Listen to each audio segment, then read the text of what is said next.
The focus on the practical aspect of the Masters was probably the most beneficial for me, especially in that the tools and the skills that you're using are so similar to those being used in industry. Even in my current role, I've found it so transferable.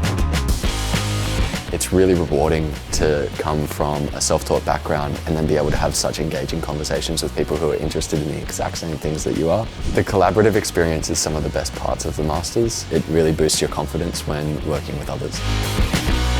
It's still early, but I'm working on a project right now that's coming to the screen and I'm really excited. It's been awesome learning the pipeline and the requirements of clients and training myself as an artist.